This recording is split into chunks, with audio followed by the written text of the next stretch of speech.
Blog Talk Radio. Oh, it's time to get real. Oh, yeah.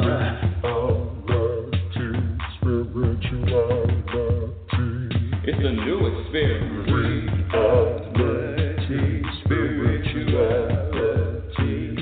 Yeah, keep your ears open for this one now. Reality, spirituality. You got a question for RLN?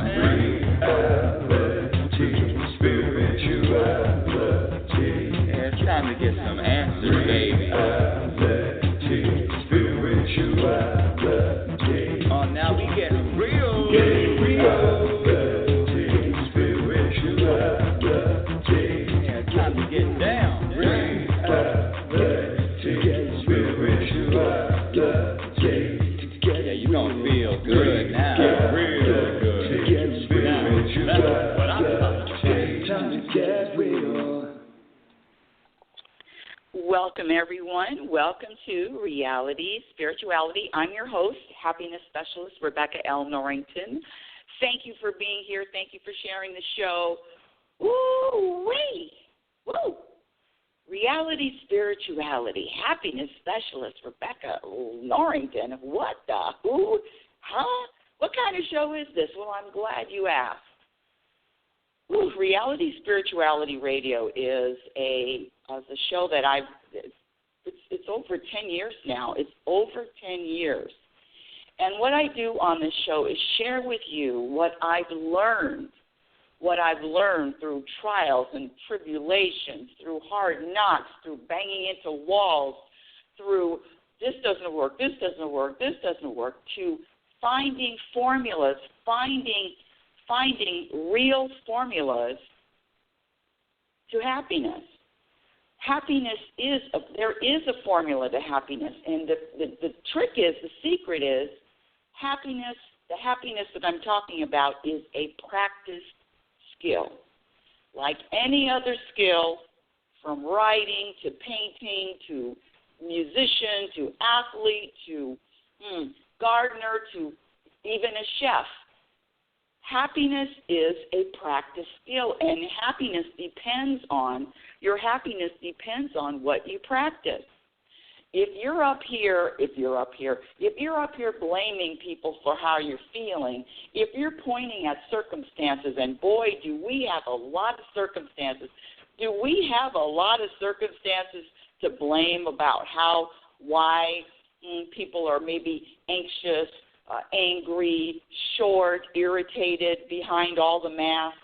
I mean, of course it's because of COVID. Of course it's because of the lockdown. Of course it's because of the political climate in this country. Of course that's it. Of course it's because somebody didn't call me back. Of course it's because I wanted it my way and I didn't get it. See, that's the key. This happiness, when I'm talking about happiness, I'm talking about what are you rooted in. I'm talking about a foundational energy. So if you are rooted, like a tree, rooted in peace, you are going to be experiencing more happiness. And when I say happiness, I'm talking about this vibration, this energy is I am chill, I am content, I'm navigating through this life with my shoulders down, regardless of what happens and regardless of what doesn't happen. And that is the key. Because when you practice, and it is a practice, it's not an easy practice, it's a daily, ongoing practice. It never lets up. You don't get a break. You don't get vacations. None of it. You are on duty all the time. You're on duty. And so the practice is challenging, especially because of the programming that we've all received, which is the opposite of what the practice is. The practice, the behaviors that will definitely add to your happiness. And let me just give the definition of happiness. The definition is to be able to be at peace regardless of what happens and regardless of what doesn't happen. I just want that to be clear on my definition of happiness. I mean, you might have a different definition of happiness, and that's okay too. But my definition is to being able to exhale through all of the external drama. A short personal story. I live in a community, and we have a community meeting maybe twice a year. So we had our community meeting yesterday. And, oh, my goodness, it's so funny. There are neighbors that are really interested and really into other neighbors' business. You know, in other words, nosy neighbors. I know what this person's doing. I know what that person's doing, and then making a judgment on it, pointing the fingers. They're wrong. We're right. And I believe it or not, my dear audience, I have a neighbor who doesn't like the fact that my front yard, it's a huge area, is all covered with rocks. True story. It's covered with these big black rocks, gravel rocks. And where a lot of the other neighbors, I think I may be the only one, the other neighbors have driveways that are asphalt. And this neighbor is so bothered. I mean, I've been in this community now almost 3 years. This neighbor has been bothered by these rocks that are in my front yard. Well, before I got here, I guess he was bothered with the person that owned the house before. So one of my neighbors brought it up in the meeting that if it's not going to be now it's quote unquote my property, and if it's not going to be used as a turnaround, my front yard, then it needs to be covered with asphalt. Now I was standing at the meeting, and I listened to this complaint, and there, people are standing up, sitting down in the meeting. We had our meeting outside. Standing up, sitting down, listening to the meeting, and I listened to all of the complaints about why my driveway isn't asphalted. Is asphalted a word? I didn't put any asphalt down. I mean, I got the property exactly the way it was. And guess what I said, and guess what I did? And one of my neighbors said to me, they said, I don't know why this person won't let that go. It's your property. You can do whatever you want. I mean, whatever. I just said, well, if it wasn't the rocks on the driveway, if it wasn't the rocks in the front yard, it would be something else. If it wasn't that, it would be something else. And my response to probably 10 minutes explanation of why the road, not the road, but the front yard, where I am at the end, I am at the very end, the front yard needs to be asphalted. I hope that's a word. The 10-minute reasoning why, and if it's not a turnaround, it needs to be covered. I said absolutely nothing. I looked right at him, looked right at him, heard all of the complaints, and I had absolutely nothing to say. Why? Why am I going to comment, disagree, go back and forth with someone who, in reality, let me tell you something. This is the truth. It's not even about the driveway. It's not even about the rocks. It's not even about the asphalt. It's not about any of that stuff. The truth is, when someone is not happy, when someone is vibrating a sense of dissatisfaction, it has nothing to do with someone else. I know we were taught that, it's because you did something or you didn't do something. We were taught to point the finger and blame someone else, but it has nothing to do with. I remember before I went on this journey, this journey, this committed journey to want to feel happier, is it possible for me to be happy? What are all these roller coasters? What are all these roller coasters of emotion? Something's happened and I feel good. Something happens and I don't feel good. I wanted my journey. I wanted to be able to feel peaceful throughout the ride of life. And I remember getting angry and pointing my fingers and saying the reason why I'm angry is because of this happened to this other person. If only they had done something different or behaved in a different way. I remember those days. I had decades of that. But the truth is, this show is about looking in the mirror. And see, the mirror is one of the biggest challenges, to look in the mirror and find, and really, where is all of this coming from?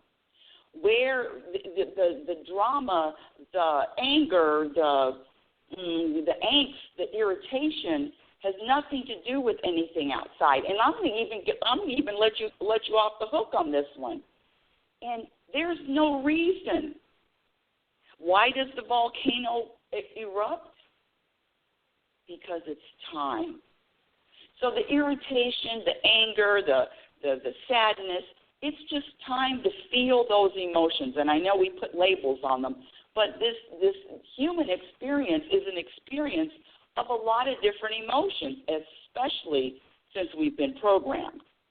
Especially since we've been programmed that this emotion is bad and this emotion is good. How about all of the emotions, all of the emotions are just that, without the story of good, bad, this feels good, this feels bad. Can you imagine being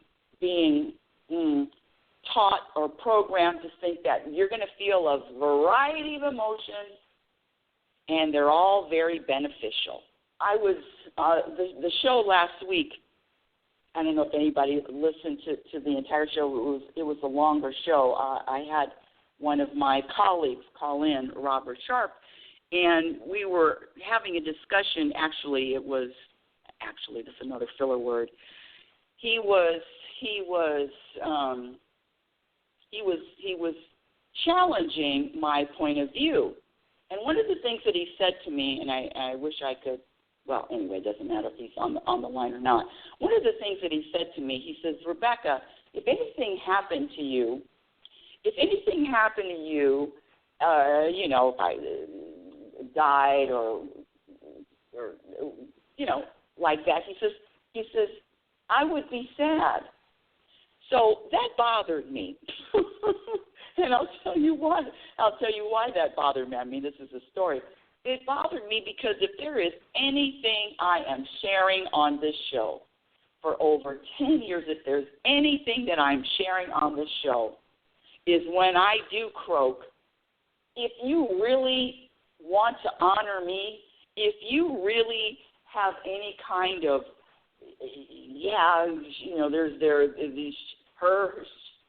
she left a mark, be sad. If I had a choice, of course, I can't control how people feel, but I want you dancing and celebrating. And I mean, I've been sharing this happiness shtick for such a long time. You're going to be sad? That's a slap in the face to me. It's you know what I mean. When I say slap in the face, honor me by being happy. Honor me by celebrating. Honor me by smiling and sharing stories that might have made you laugh. Sadness? I do get it, though. I totally get it because the programming is so deep. When someone dies, when it is instant programming to, and especially U.S. programming, to how are you going to feel? I feel like this. This is what death automatically makes me feel this way. And all I'm doing here is to challenge you to what is the program and to rid yourself of the programs, because the programs don't don't bring happiness. Well, what they do is they bring a temporary false sense of happiness. One of the studies that I like to point to is the 5 most common regrets of the dying. And this was, again, if you've heard the show before, you've heard it's a nurse, and she did a study about her patients that were in hospice care, and they had anywhere from a week, 2 weeks, 1 month, 2 months, 3 months to live. And what were their regrets? And she asked them what were their regrets. And the regrets, one of the biggest regrets, one of the 5 regrets was not being happy. Not being happy. Now, the topic of today's show is looking in the mirror. And this this practice of looking in the mirror for all incidents, for all challenges, for all of the things that happen to us, it's not an easy practice, but I'm here, I have my left hand up. I'm here to guarantee that when you continue to practice, to look in the mirror, to find the answers, again, back to the example earlier about the neighbor. His comment and his wanting my front yard to be asphalted as opposed to rocks. That was all on him. That wasn't personal to me. There was no way that I'm going to respond to, well, scratch that no way, because sometimes I do respond, but this particular time, no. Why would I engage? My ego doesn't have that much power anymore. I mean, listen, I'm letting you know that I still have my ego, and my ego still has its say, and my ego still has a little bit. It shows itself from time to time. But as far as the power, as far as having power, ultimately, I can smell my ego miles away. And so my point is, when the looking in the mirror is an empowering practice. Looking in the mirror, the answers, when you have the ability to look in the mirror and be truthful and be honest with self, all that brings about is a blankets of peace. And when I say peace, I'm talking about this vibration, this energy that, you know what, I'm good, universe. What the peace means that you're practicing trust. You're practicing choosing a perspective. The peace is committing to wanting to feel at peace and surrendering to what's happening. See, there's a big difference. I can feel you're either resisting in any moment or you're surrendering at any moment. It's very simple. So I can feel the difference when I'm resisting, because resisting, it's like muscles get a little tighter, temperature, my temperature goes a little bit higher, all of that. But the practice of surrendering to all of it, and another word for surrendering is just flowing with all of it. And let me throw this out, flowing even when you're not flowing. Surrendering even though you're resisting. So it's not even about, I can surrender 100% of the time and I can flow 100% of the time. No, when I say surrender, I mean surrender to all of it. When the volcano is erupting, when the volcano is calm, surrendering to all of it and accepting all of it. Acceptance is a practice. Acceptance is a practice that the result is peace. But it's all up to the person in the mirror whether they're committed to, whether they prioritize desiring, wanting peace. And the truth is, and I'm gonna raise my hand on this one. I'm gonna be very honest. The truth is, from time to time, I dip my big toe in the pool of drama. From time to time, I can let my ego out in the field and let it run rampant. So it's living consciously and knowing, looking in the mirror, checking in the mirror, checking your vibe, checking in the mirror, checking in with self. And ego, you can have a little bit of a free day today. Maybe not a free day, maybe a free hour, maybe a free moment. And there is an acceptance and a surrendering to that too. The programming is the judging. There's something wrong. The judging that there is that something shouldn't be happening. And let me add something else to the programming. The programming is always finding something wrong. The programming is the opposite of trust, that everything that is unfolding, that everything that is happening is a divine plan. See, that's trust on top of trust on top of trust. And the other things to practice when you can look in the mirror, to practice looking in the mirror, is letting go of, and I'm going to say this because this is one of my big things.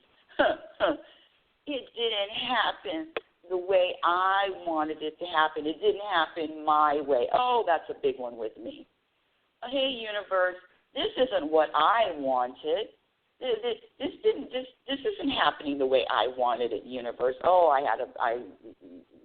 I've been told more than once growing up that you're spoiled, and with that label of spoiled, there was a reason. Yeah, I was one of those kids that pouted until I got my way. Did I say that out loud? And so this letting go of my way, it's not happening my way, is a practice that I daily am aware of. And letting go of my way and adding and incorporating and embracing the way of the universe or the will of the universe. Letting go of all of that and trusting and knowing that my way, oh, gee, I'm sorry, ego, you're going to have to hear this, but my way doesn't serve my ego, my egotistical way, my programmed way, doesn't serve me to the highest good. Isn't going to get me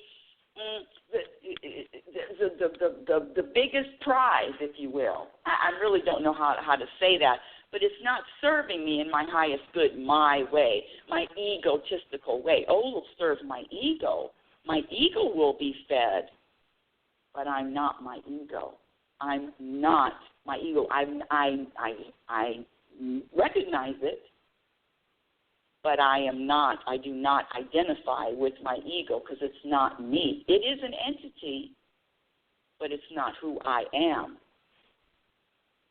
So going back to looking in the mirror, telling yourself the truth, telling yourself the truth about your motivations, about your agenda, dissecting and exploring, and discovering. The self-discovery is an endless discovery. There's always a challenge. There's always something new to learn.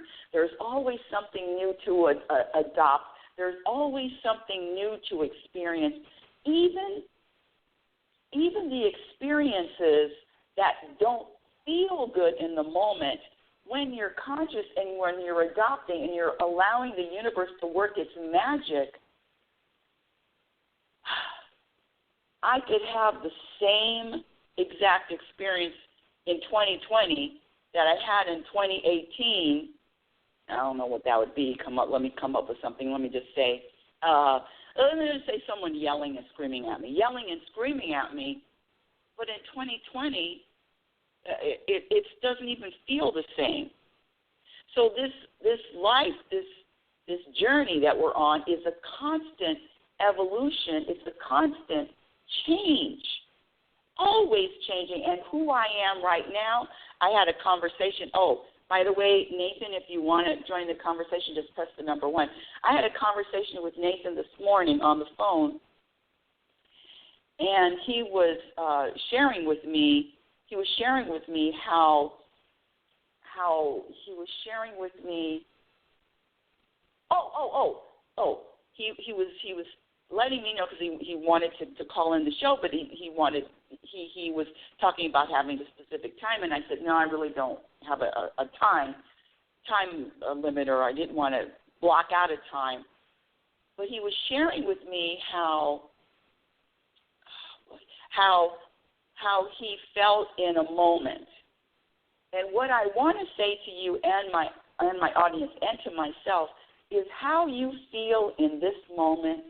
And what is the date today? The 20th, September 20th, 2020, will have nothing to do with how you are going to feel about the exact same subject on October the 10th, 2020.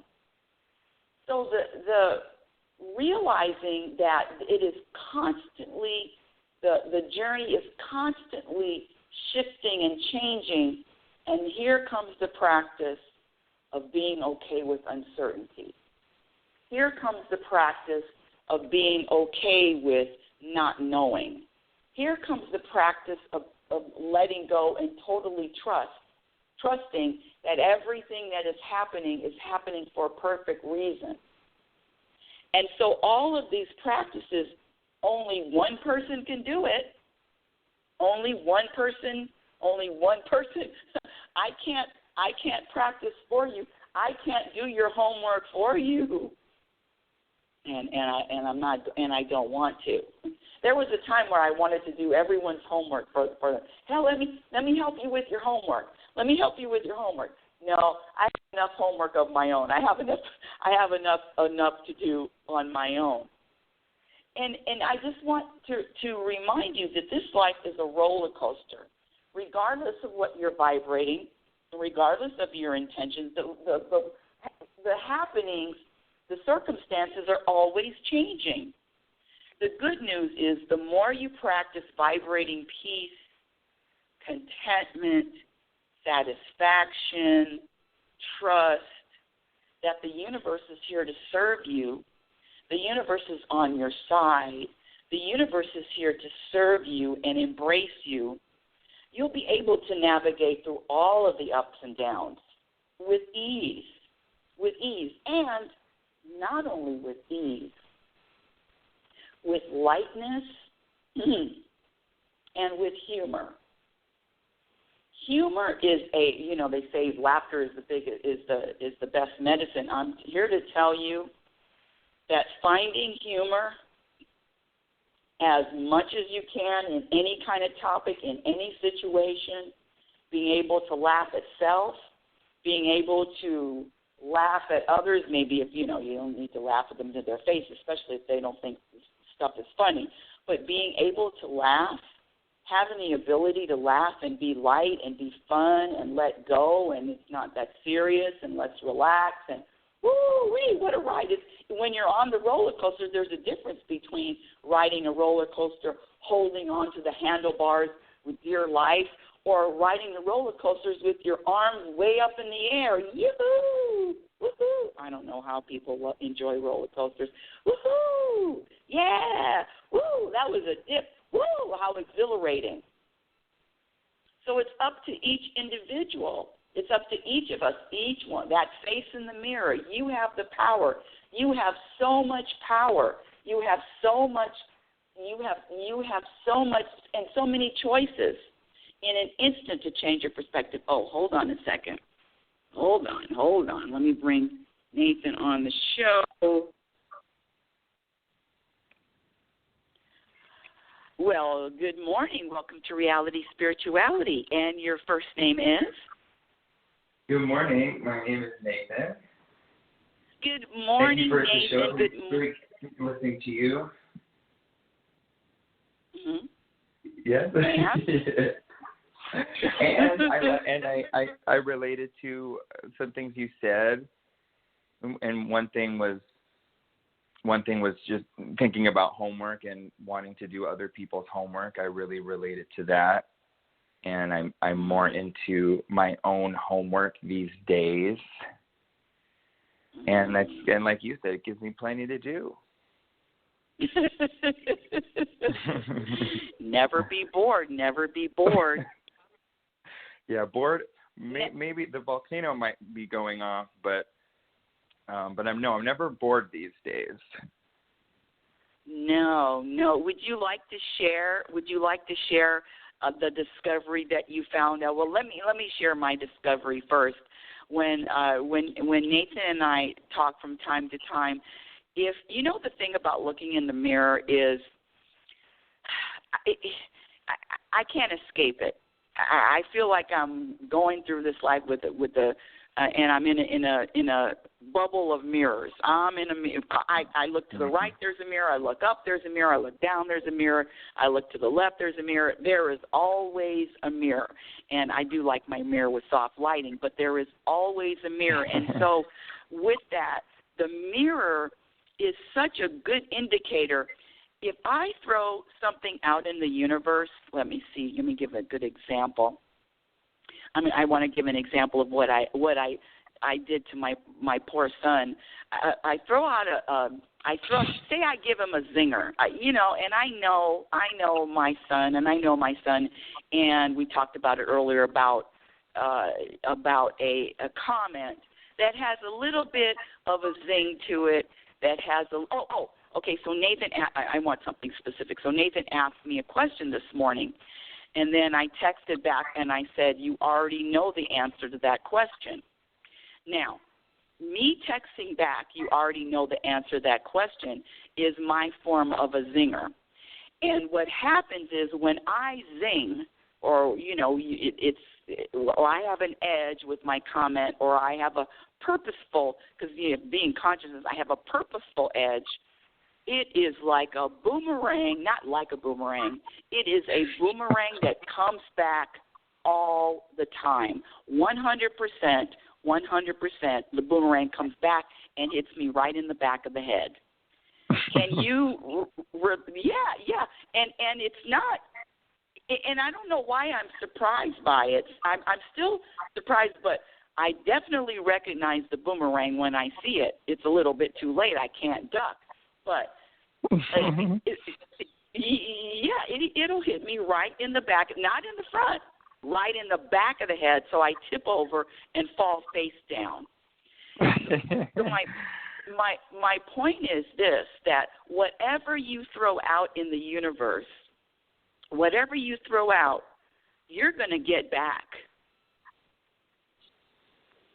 What do you think about that, Nate? What's your experience? Yeah. What? Yeah, it sounds like I'm walking around with a pocket full of boomerangs and I didn't know it. Throwing things out, and whatever I throw out, I get back. I wish you would have told me they were boomerangs and not darts or bullets. That would have helped. But now that I know that it's all boomerangs, and I feel like I'm in a house of mirrors too, more like a fun house. Get it? Fun, not so fun house. Get it? Fun, maybe not so fun house. And I also, I do relate to, I heard what you said about dipping your toe into drama every once in a while, and yeah, I can relate to that too, where, okay, I really do enjoy the self-discovery, uncovering, learning how to navigate with more peace every day. I love that. I'm really glad to be doing that. And then maybe I get a little, I don't know, well, we were just talking about being bored, but there's something that comes over me where I just want to mix things up a little bit, or maybe add a little spice for a different wording of drama, add a little seasoning that I didn't used to add, and spice things up a little bit and see what comes out. But I definitely can relate to dipping my toe into drama sometimes. And now that you're saying that, can we dip our toes into the drama without a story behind it of why I'm dipping my toe into the drama? Can we dip our toe into the drama and just say, you know what, this spaghetti needs a little garlic today? Mm-hmm. Can we just say there's no reason, it's just the season? It's just the seasoning, yes. It's no reason, it's just It's just the seasoning. Well, I really like that because I think with a story, I can really go in circles with myself about why I did it, blaming myself, blaming somebody else, all of the things that go into a story. I mean, a story can be one paragraph long or 100 pages long. So I think for me, I would like to not have a story with it because, like you sometimes say, it's just time. And then I think it makes it, for me, it makes it shorter and just more digestible, and then I can move on to the next moment. And lighter, right? And lighter. Yes. Yeah, lighter for sure. So if the goal is peace, lightness, balance, vibrating satisfaction, shoulders down, lots of exhales. So all of these practices, what you just talked about, is you can't help but arrive at peace when you're on the road and you practice letting go of the stories, and you just practice, I think you said it earlier, just accepting that, okay, now it's time for a little drama. But for me, the story about why I'm doing it, and I'm telling you, the stories that my ego constructs are so believable, and they make so much sense. And the world teaches stories, tell a story of why. And I'm here to say, I'm letting go of all the stories, and I will let you know what is happening. What is I'm experiencing a volcano. I'm dipping my toe into drama, but I'll be damned if I'm going to put a story to it. At least that's my practice right now. Yeah, absolutely. And then I wanted to ask you, because I really do feel that my goal, if you will, is to be light, is for that peace as much as I can. And then you said something earlier about accepting, you talked about resistance versus flow, and flowing when in resistance. So that's really my question is I know the feeling of peace and flow. I feel that right now. And what, maybe can you get into what it feels like to flow with resistance or flow with turbulence, or when the volcano's going off? Is there even peace in that, or do we still call that peace, or is that something else?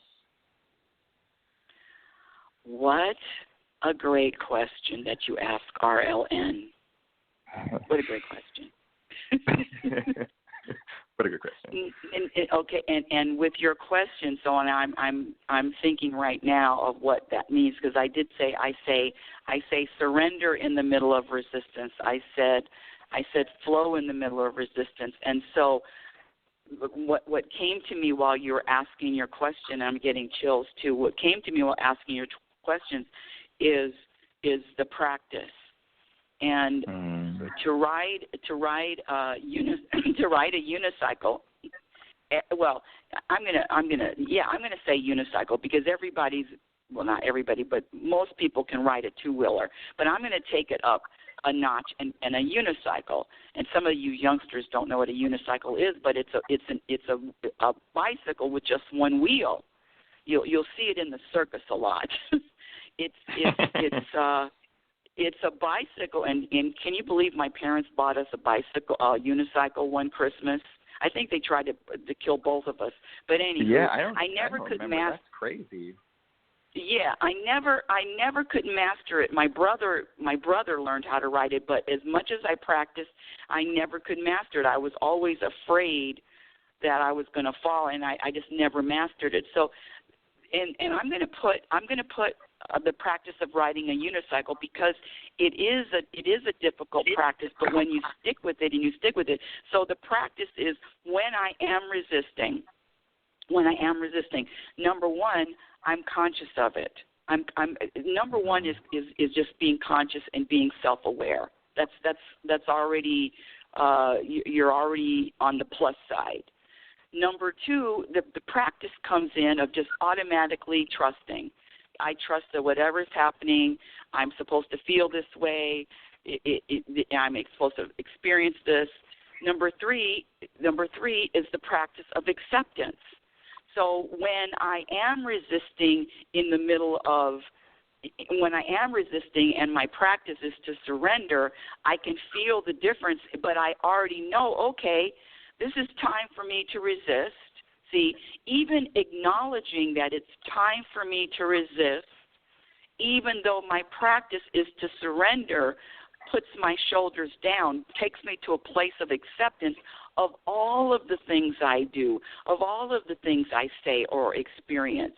So the surrendering while I'm resisting is an awareness of it, and then jump right into accepting. Did I answer that? Yeah, and some things were going in my head too with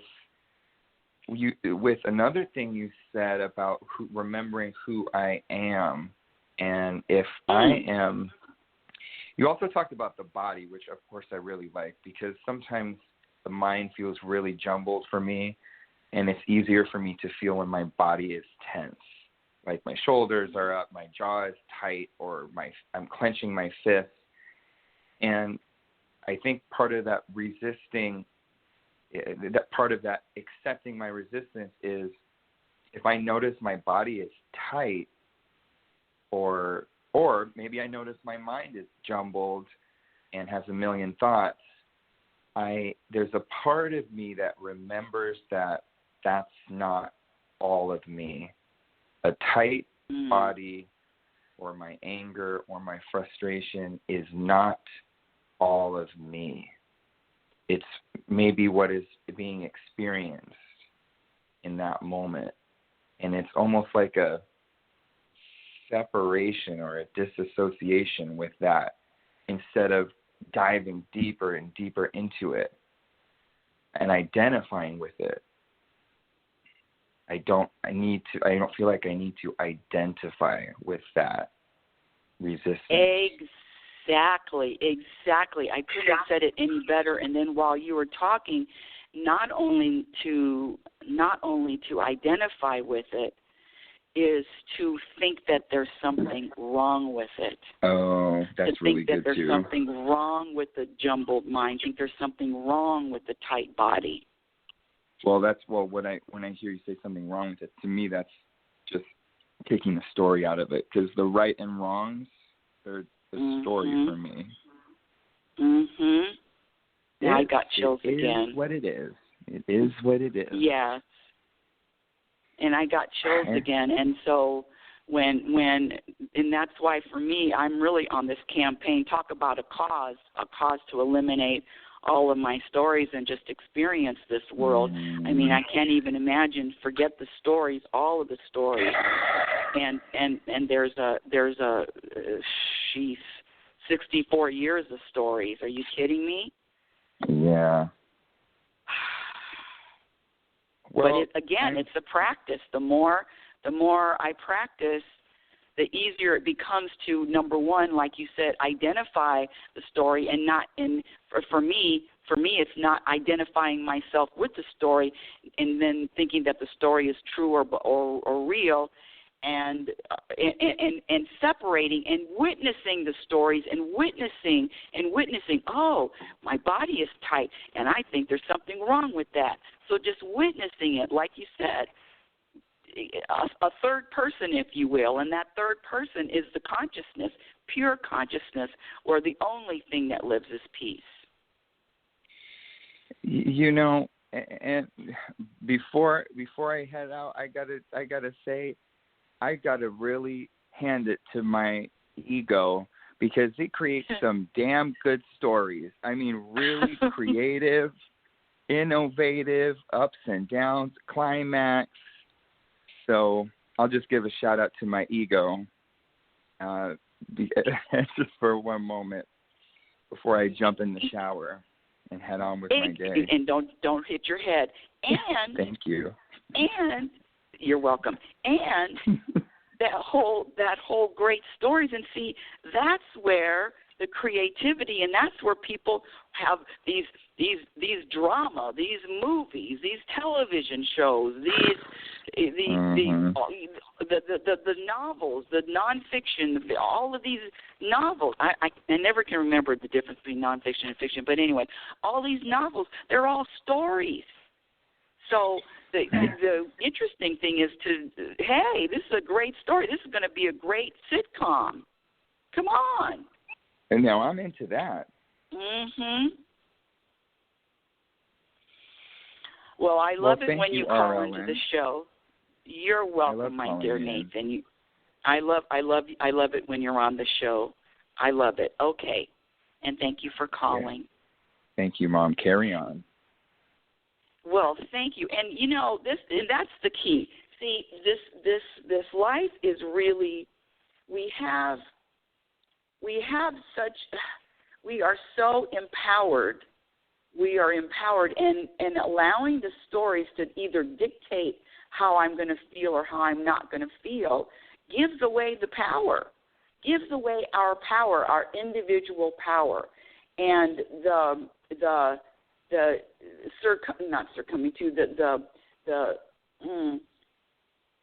thinking that these stories, it actually, when I say weakens, I mean weakens our power. We are at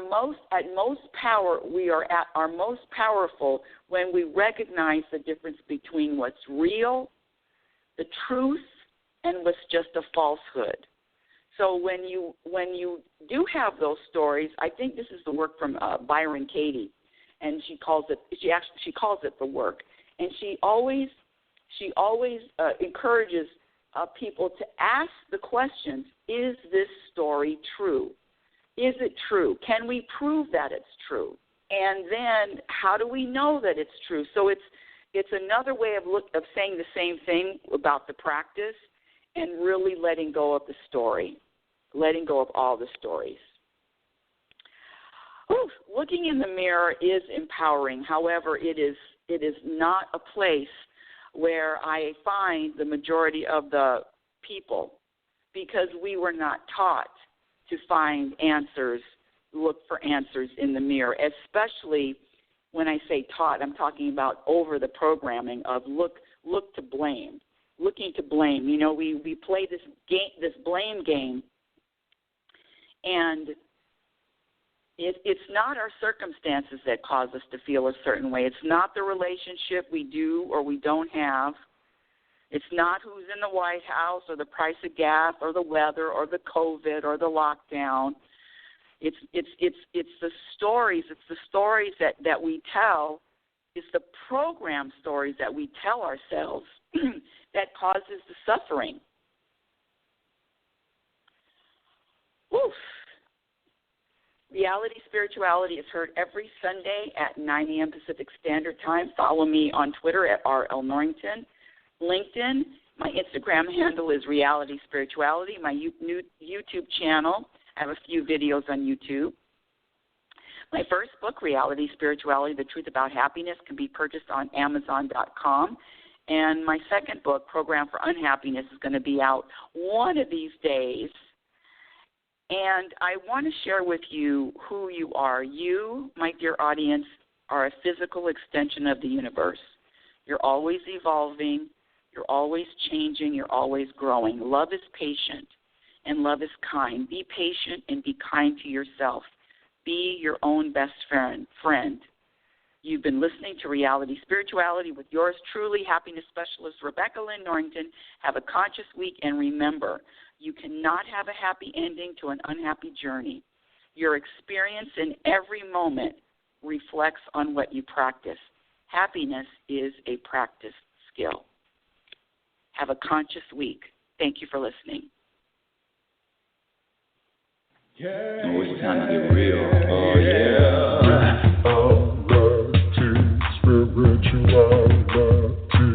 It's a new experience. Reality Spirituality. Yeah, keep your ears open for this one now. Reality Spirituality. You got a question for RLN? Reality Spirituality. Yeah, it's time to get some